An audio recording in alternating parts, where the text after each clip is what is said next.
कैसे हैं साथियों, आशा करता हूं आप सही बहुत अच्छे होंगे। स्वागत है आपका अपने स्टडी प्लेटफॉर्म प्रचंड प्रयास ऑफिशियल पर। मैं अर्पित आपको पढ़ा रहा हूं कक्षा 12 की गणित। और आज जो हम लोग चैप्टर शुरू करने वाले हैं, ये चैप्टर है डिटर्मिनेंट्स। सारणिक स्टार्ट करने वाले हैं और सारणिक को हम लोग बहुत ही डिटेल में पढ़ेंगे यहाँ पर और समझेंगे कि सारणिक क्या होती है, ठीक है, किस तरीके से प्रदर्शित किया जाता है, इसके क्वेश्चन कैसे किए जाते हैं, ये आप लोग आज देखेंगे। ठीक है, तो बहुत ही इंपॉर्टेंट ये चैप्टर है। जैसे आपने आव्यूह पढ़ा था और आव्यूह में हम लोगों ने सारे क्वेश्चन डिटेल में किए थे, उसी तरीके से यहाँ पर हम लोग सारणिक करने वाले हैं और सारणिक को भी डिटेल में करेंगे। ठीक है, चलिए देखते हैं कि क्या होता है सारणिक, इसे समझते हैं। कह रहा है कि हम n कोटि के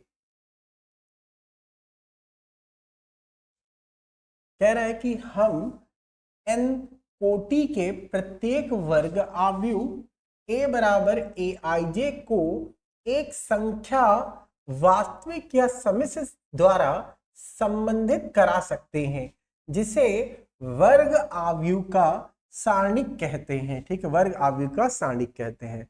इसे एक फलन की तरह सोचा जा सकता है। ठीक है, हम लोग क्या करते हैं, फलन की तरह इसे सोचा जा सकता है, जो कि प्रत्येक आव्यूह का एक अद्वितीय संख्या से संबंधित होती है। देखो, जैसे आव्यूह थी तो आव्यूह में क्या था, आव्यूह में हमारे पास कोई संख्याएं लिखी होती थी। ठीक है, और उन्हीं संख्याओं को ही यहाँ पर हम लोग कैसे लिखेंगे ये समझेंगे। ठीक है, कह रहा है यदि m वर्ग आव्यूहों का समुच्चय है तो k के सभी संख्याओं का समुच्चय है, तो f m से बिलोंग करेगा। m कह रहा है कि k है और fa is equal to k के द्वारा परिभाषित है, जहां a का संबंध m से और k का संबंध k से है। fa a का सारणिक कहलाता है, fa a का सारणिक कहलाता है। ठीक है, तो ये थ्योरी आपने लिखी, देखिए, कहा सर ये तो सब ऊपर से चली गई, ये पता नहीं क्या बोल गए आप, और हमें तो ये कुछ पल्ले ही नहीं पड़ी।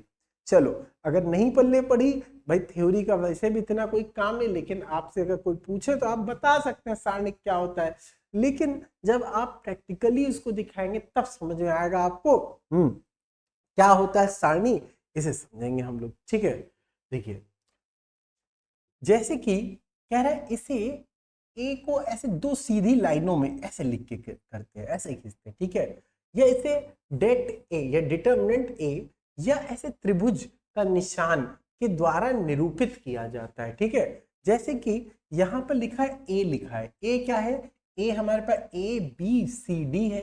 ए क्या है, ए बी सी डी है, तो ये तो आव्यूह है ना, आप तो पहचानते हैं ना आव्यूह को। आव्यूह इस तरीके के ब्रैकेट के अंदर लिखा जाता था ना, ठीक है, ये तो आव्यूह है हमारा, ये क्या है, आव्यूह हमारे पास है।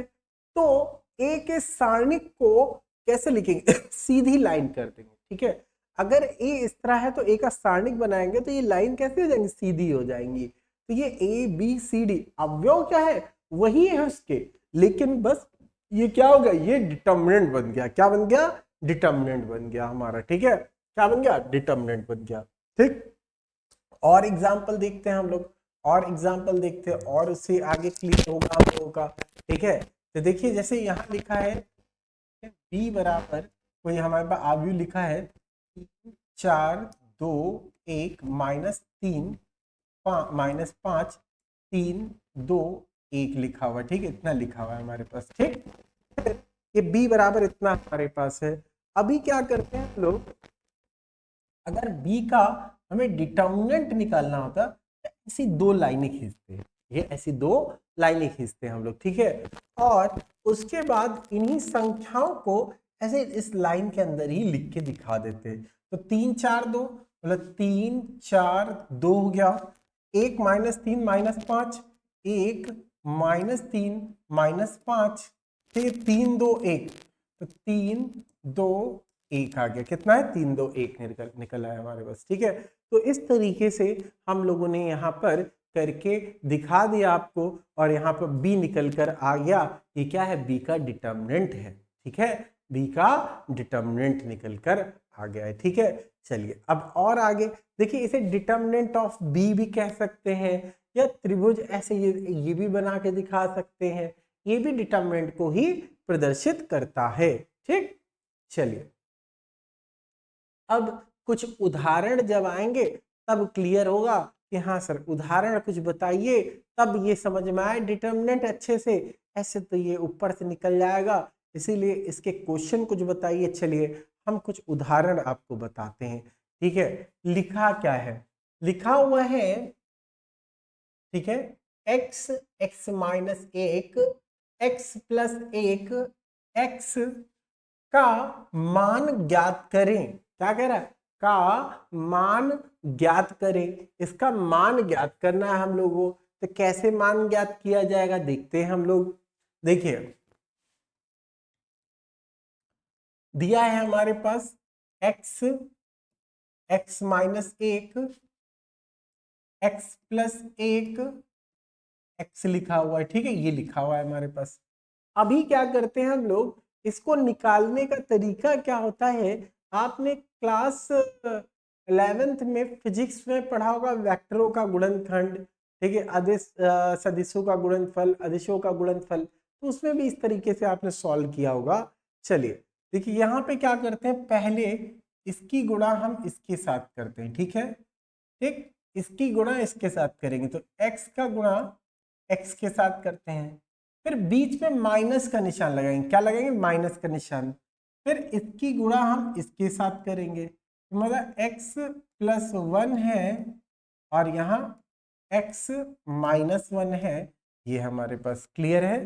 ठीक, तो अभी क्या होता है हमारे पास आएगा क्या, x और x का करेंगे तो x स्क्वायर हो जाएगा।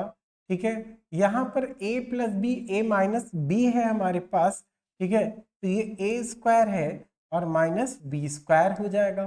हमें पता है ना, एक फॉर्मूला पता है हम लोग, a square minus b square का फॉर्मूला आप जानते हैं ना, क्या होता है, a प्लस बी होता है और a माइनस बी होता है, ये होता है, आप जानते हैं a plus b a minus b होता है। ठीक, अभी क्या करते हैं हम लोग, यहां पे लिखा हमने एक्स स्क्वायर, ये माइनस अंदर चला जाएगा तो ये हो जाएगा एक्स स्क्वायर, और ये माइनस माइनस अंदर जाएगा तो प्लस का 1 हो जाएगा। देखो ये माइनस है ये प्लस है, कैंसिल हो जाएगा, ये माइनस ये प्लस है, कैंसिल हो जाएगा, बचेगा कितना, 1 बचेगा। हमारे पास कितना आया, 1 आया। तो इस तरीके से हम लोगों ने डिटर्मिनेंट को हल करके दिखा दिया। तो इस वाले डिटर्मिनेंट का हल कितना आया, 1 निकल कर आया। 1 हमारे पास निकल कर आ गया है। क्लियर है बात, समझ में आया यहां तक? ठीक है, तो एक्स स्क्वायर ऐसे लिखा, माइनस एक्स स्क्वायर माइनस 1 का स्क्वायर हमने लिख दिया, इतना हम लोगों ने लिखा है यहाँ पर। ठीक है, फिर x square minus x square plus 1 हमारे पास है, ऐसे ही लिखा हमने।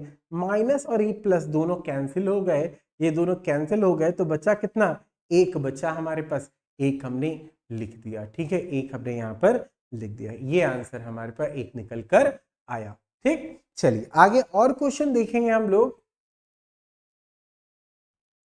ये लिखा हुआ है, कह रहा है इस डिटर्मिनेंट का मान ज्ञात करें। क्या कह रहा है, डिटर्मिनेंट का मान ज्ञात करें। कैसे मान ज्ञात किया जाता है देखते हैं हम लोग। सबसे पहले तो हम लोग लिख लेते हैं जो हमारे पास दिया गया है। ठीक है, कितना है हमारे पास, 1 2 4 माइनस 1 3 0 4 1 0, ये हमारे पास है। ठीक है, इतना हमारे पास है। ठीक, तो 1 2 4 माइनस 1 3 0 4 1 0 ये हमारे पास दिया हुआ है। अभी क्या करते हैं हम लोग, ठीक है, इसको कैसे हल करेंगे, ठीक है, ये देखते हैं।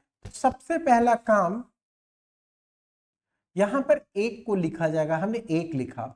अब 1 लिखा तो अब 1 के सामने की रो और एक कॉलम दोनों छोड़ दें भाई, ये कॉलम और इस रो को छोड़ दें, जो भी एलिमेंट बचा उनको लिखो। तो कितना बचा, यहाँ 3 है, यहाँ 0 है, यहाँ 1 है, यहाँ 0 है। ठीक है, हमने ऐसे लिख दिया। दूसरा वाला हमेशा निगेटिव का होता है, तो यहाँ निगेटिव लगाया, 2 लिखा। अब क्या करेंगे, 2 के सामने की रो और कॉलम को छोड़ देंगे, मतलब 1 2 4 और 3 1 को छोड़ देंगे, बचेगा कितना, -1 -4 -1 4 0 और 0 बचा हमारे पास, ये हो गया, ठीक, इतना हो गया। फिर देन उसके बाद ये आता है कितना, प्लस का 4, कितना है, प्लस का 4 आया, ठीक। अब ये रो और ये कॉलम, रो और कॉलम छोड़ देते हैं, ठीक है, ये आपका जो है क्या है, रो और ये कॉलम छोड़ देंगे, -1 4 3 1 बचेगा, -1 4 3 1 बचेगा, ठीक है, -1 4 3 1 बचेगा हमारे पास, क्लियर है। चलिए अभी कैसे करेंगे आगे देखिए, यहाँ पर 3 को 0 से करेंगे तो 0 हो जाएगा, 1 को 0 से करेंगे 0 हो जाएगा, ठीक है, यहाँ 2 लिखा हमने, यहाँ पर 0 हो जाएगा, ठीक है, और यहाँ पर भी 0 हो जाएगा, ठीक है। फिर यहाँ पर हमारे पास 4 ऐसे ही लिखा हुआ है, इसको इसके साथ गुणा करेंगे तो माइनस का 1 हो जाएगा, बीच में माइनस लगता है, 4 तिहाई 12 हो जाएगा, कितना हो गया, 12 हो गया, ठीक। इतना हम लोगों ने कर लिया, ये 0 है, ये 0 है, ये दोनों क्या हो गया, 0 हो गए। अब बच्चा कितना हमारे पास, बचा यहाँ पर 4 और 12 और 1 होता है 13, तो -13 हमने लिख दिया, क्या लिख दिया, -13 लिख दिया, तो 13 चौको कितना होता है, 52, तो कितना आया, -52 आया, क्या आया, -52 निकल कर आ गया हमारे पास, ठीक है। तो इस तरीके से हम लोगों ने यहाँ पर निकाल कर दिखा दिया, ठीक है, इस तरीके से हमारे पास निकल कर आ गया, ठीक है। चलिए अभी फिर से एक बार इसको समझते हैं हम लोग। देखिए जब हमने एक लिया, ठीक है, जब हमने एक लिया तो इसके सामने की रो, ठीक, और कॉलम छोड़ दी जाती है, तो ये रो और ये कॉलम छोड़ देंगे, जो एलिमेंट बचा उसको हमने यहाँ पर लिख दिया, ठीक। फिर दूसरा वाला जो होता है ये होता है माइनस का होता है, ठीक है, ये क्या होता है, माइनस का होता है, ठीक। तो इसको जब लेंगे तो ये रो और ये कॉलम हम लोग छोड़ देंगे, इतना छोड़ देंगे, बचेगा -1 4 0 0, तो -1 4 0 0 लिख दिया हमने। फिर तीसरा प्लस का होगा, +4 लिखा, जब इसको करेंगे हम लोग, ठीक है, जब इसको करेंगे हम लोग तो क्या होगा भाई, इसको जब करेंगे तो ये रो हमारी छूट जाएगी, ठीक है, और कॉलम, ये कॉलम और रो आमने सामने छोड़ देंगे, जो बचेगा -1 4 3 1, -1 4 3 1 हमने ऐसे लिख दिया, ठीक है, -1 4 3 1 हमने ऐसे ही लिख दिया, ठीक है। इतना हम लोगों ने कर लिया, यहां तक हम लोगों ने कर लिया, ठीक है, ठीक। तो इतना करने के बाद ये 0 हो जाएगा, ये 0 हो जाएगा, ये -12, ये -1 है तो -13 हो जाएगा, 4 से गुणा कर देंगे तो 13 चौको 52 हो जाएगा, और माइनस का हमने लिख दिया 52, -52 हो गया। कोई दिक्कत इसमें अभी आपको, हाँ, चलिए आगे बढ़ते हैं, आगे देखते हैं हम लोग। हाँ भाई, एक क्वेश्चन आपको दिखाई दे रहा है, बढ़िया सा क्वेश्चन, ठीक है, लिखा हुआ है, इसको क्या करना है, इसको हल करना है हमें, ठीक है, कैसे हल करेंगे ये देखते हैं, ठीक। देखिए सबसे पहला काम तो क्वेश्चन लिख लेते हैं हम लोग, जब हल, देखिए हम यहाँ पे क्वेश्चन इसलिए लिखते हैं, देखिए आप पेपर में कैसे करेंगे, करने का तरीका क्या होता है, इसलिए हम लिखते हैं, नहीं तो कोई जरूरत नहीं है ऐसे लिखने की, ठीक है। जब भी हल करेंगे तो लिखेंगे जरूर, ठीक है, आप यहाँ पे लिखेंगे हल, जब कभी भी आप क्वेश्चन पेपर में करेंगे, और जो दिया गया उसको लिख दीजिए 0 sin अल्फा, ठीक है, cos अल्फा, ठीक, sin alpha, 0 sin beta cos alpha sin beta, ठीक है, फिर ये 0 हमने ऐसे लिख दिया है, ठीक है, ये हमने लिखा। अभी क्या करेंगे हम लोग, अब इसको हल करेंगे, जैसे पीछे करके बताया था। अगर हम लोग 0 लेते हैं तो 0 के रो और कॉलम छोड़ देंगे, तो हमारे पास बचेगा क्या, यहाँ पर बचेगा 0 साइन बीटा, फिर साइन बीटा 0 लिख दिया हमने, ठीक। फिर बीच में लगाया माइनस, ठीक है, माइनस साइन अल्फा हमने लिखा, ये रो और ये कॉलम छोड़ दिया, तो ये हो जाएगा साइन अल्फा कॉस अल्फा, यहाँ पे साइन बीटा और यहाँ पर 0 लिख दिया हमने, दिया इस तरह से। अब तीसरा क्या है, माइनस कॉस अल्फा लिखा है, तो लिखेंगे माइनस कॉस अल्फा। अब इसके सामने की भाई रो और कॉलम छोड़ेंगे तो sine alpha cos alpha, minus sine alpha cos alpha 0 sign beta, ये हमने इतना लिख दिया। ठीक है, ये आ गया हमारा, इतना निकला है। ठीक, इतना निकलने के बाद, ठीक, इतना निकला है हमारे पास। अब इसको करेंगे हम लोग। जैसे ये था 3 क्रॉस, इसमें 3 रो और 3 कॉलम दिए हुए थे ना, 3 रो और 3 कॉलम दिए हुए थे। और यहाँ पर देखो ये 2 क्रॉस 2 वाला दिख रहा, मतलब 2 कॉलम वाला, तो 2 रो और 2 कॉलम वाला तो हमने बताया था कैसे सॉल्व किया जाता है। देखो भाई ये 0 लिखा हुआ है, ऐसे लिखा हमने, इसका 0 से 0 गुणा करेंगे तो 0 आ जाएगा, बीच में माइनस लगता है, साइन और साइन के प्लस हो जाएगा, तो ये साइन स्क्वायर बीटा हो जाएगा। ठीक है, फिर ये साइन अल्फा ऐसे ही लिखा रहने दिया, इसको इससे गुणा करेंगे 0 हो जाएगा, बीच में लगा है माइनस। ठीक है, ये साइन बीटा और कॉस अल्फा हो जाएगा, कॉस अल्फा लिख दिया हमने। ठीक, फिर इसके बाद यहाँ पर कॉस अल्फा ऐसे ही लिखा हमने, फिर यहाँ पर इसका करेंगे तो माइनस प्लस हो जाएगा, तो sine alpha sign beta minus 0 हो जाएगा, क्योंकि इसको गुणा 0 से करेंगे। अच्छा, यहाँ पे तो सबसे आगे 0 लिखा हुआ दिखाई दे रहा है ना आपको, यहाँ पे 0 लिखा दिखाई दे रहा है, तो मतलब ये वाला टर्म जो है ये क्या हो जाएगा, ये तो 0 हो जाएगा, ये क्या हो जाएगा, ये हो जाएगा 0। ठीक, फिर यहाँ पर हमारे पास है माइनस साइन, ठीक है, और यहाँ पर भी माइनस है, तो माइनस माइनस प्लस हो जाएगा, ये प्लस हो जाएगा, ये साइन अल्फा कॉस अल्फा और साइन बीटा हो जाएगा, तो साइन अल्फा कॉस अल्फा और साइन बीटा, ये हो गया। ठीक, इसको इससे माइनस करते हैं तो क्या हो जाएगा, यहाँ पर साइन अल्फा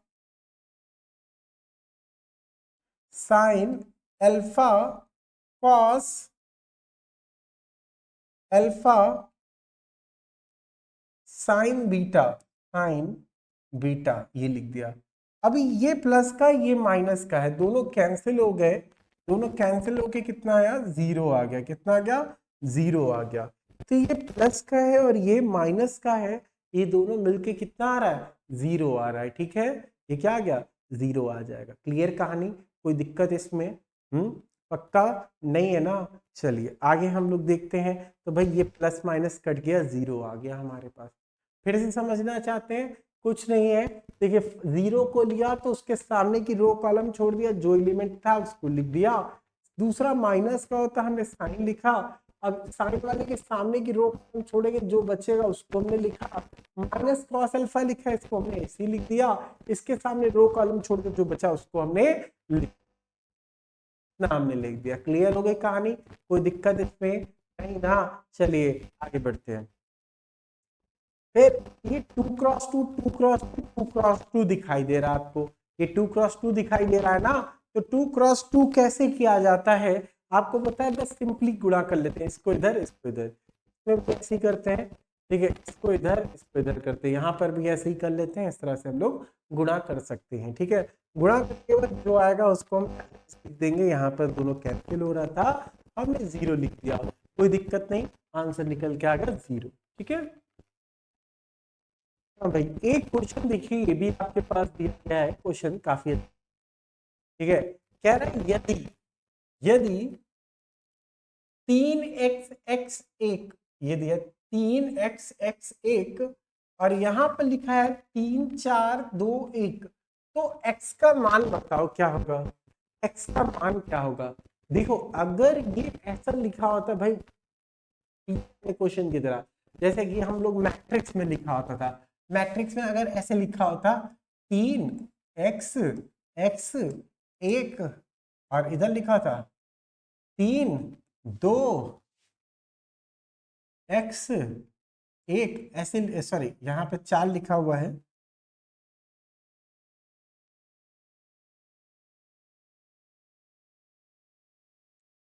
चार लिखा हुआ है, तो हम लोग क्या करते थे, हम सिंपली कर देते थे कि ये ऐसे वैल्यू कंपेयर करके निकाल लेते थे। लेकिन यहाँ पर क्या है, यहाँ पर तो हम लोगों को इन्होंने भाई कंपेयर करने की बात ही नहीं की।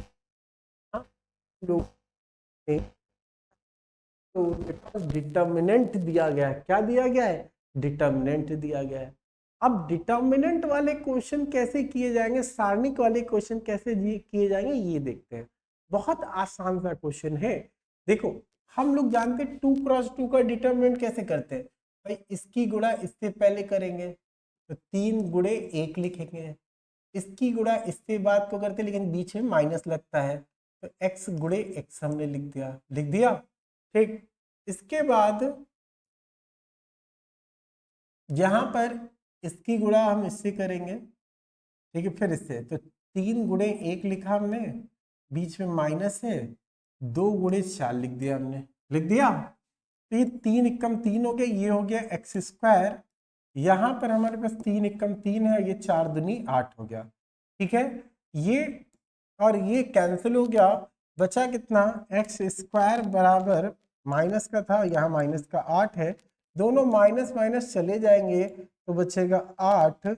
अब स्क्वायर है तो उधर जाएगा, क्या हो जाएगा, अंडर रूट आ जाएगा, प्लस माइनस में अंडर रूट 8 आ जाएगा, और इसका मतलब कितना होगा, प्लस माइनस 2√2।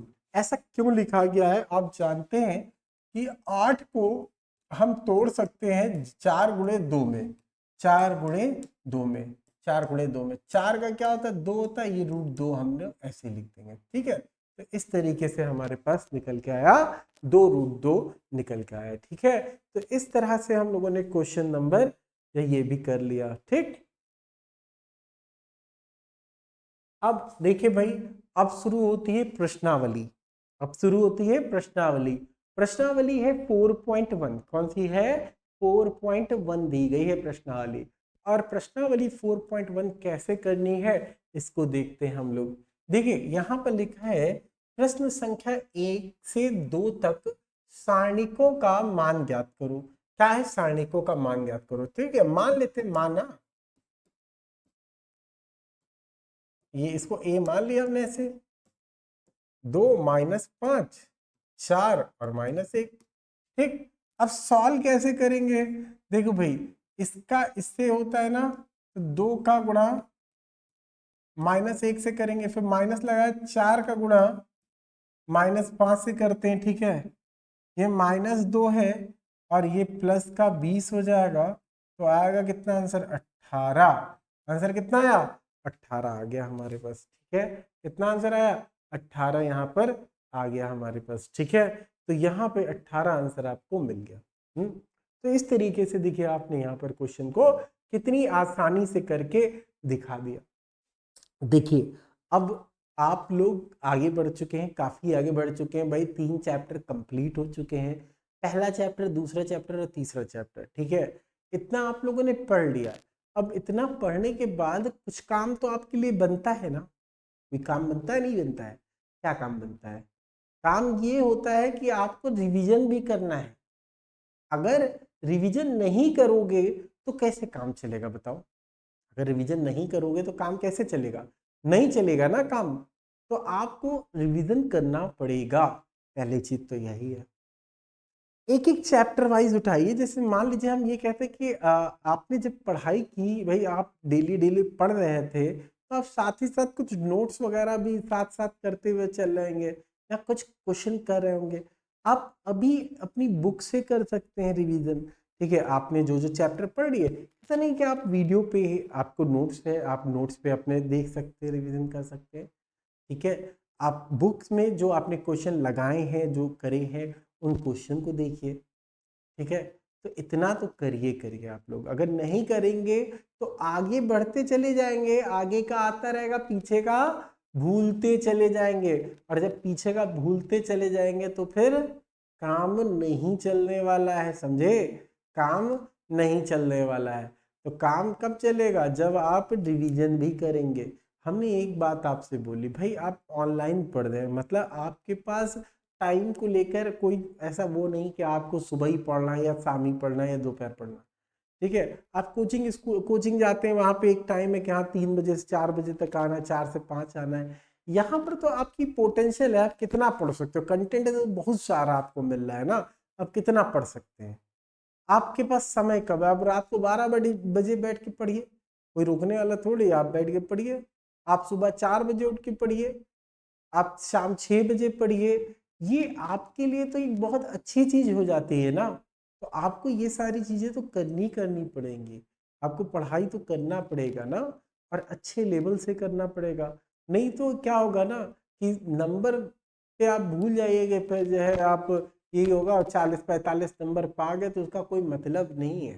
ठीक है, 40-45 नंबर का कोई मतलब नहीं है। आप पढ़ाई कर रहे हैं तो मेहनत अच्छे से करिए, और अपने आप से एक वादा करिए कि आप पढ़ाई डेली करेंगे, और जितनी देर भी बैठेंगे ईमानदारी से बैठेंगे। ऐसा नहीं कि आप बैठे यहाँ पर हो और फिर दिमाग कहीं और चल रहा है, कहीं और से कहीं और पहुँच गए। ठीक है, तो ऐसा नहीं करना है, आप ईमानदारी से काम करेंगे। ठीक है, परेशान भी नहीं होइए, ऐसा नहीं कि बहुत ज़्यादा आपको कोई प्रेशर डाला जा रहा है। भाई देखो, आप जानते हैं, आप समझदार, आप मेच्योर हैं, मेच्योर हैं तो आप अपना अच्छा बुरा अच्छे से जानते हैं। ठीक है, चलिए पहला क्वेश्चन हमने बताया, दूसरा क्वेश्चन कौन करेगा बताइए? दूसरा क्वेश्चन कौन करेगा? ये वाला क्वेश्चन। दूसरे का पहला लिखा है cos theta minus sine theta cos theta, ये लिखा है। ठीक है, चलिए लिख दिया हमने, कॉस थीटा साइन थीटा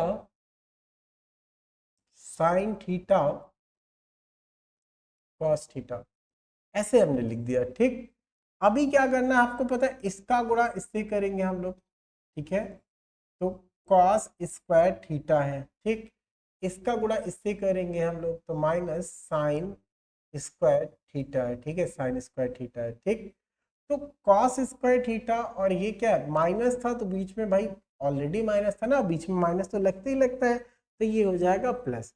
तो cos square theta plus sine square theta. अब ये क्या होता है, ये आपने त्रिकोणमिति में पढ़ा था, क्या पढ़ा था कि भैया sign square theta plus cos square theta बराबर कितना होता है, 1 होता है। कितना होता है, 1 होता है। अब इसको तुम ऐसे लिख दो, चाहे cos square theta plus sine square theta is equal to 1। भाई चाहे आप a प्लस बी लिखो, चाहे b प्लस ए, यहाँ पर इक्वली होने वाला है, तो इसका आंसर कितना निकल के आएगा? इसका आंसर निकल के आने वाला है 1। कितना निकल के आएगा? 1 निकल कर आएगा। ठीक है, कितना निकल के आएगा? 1 निकल के आएगा। ठीक है, अब ये वाला क्वेश्चन है आपके पास, और ये क्वेश्चन मैं आपको दे रहा हूं होमवर्क के लिए। ठीक है, ये क्वेश्चन आपको दे रहे हैं होमवर्क के लिए।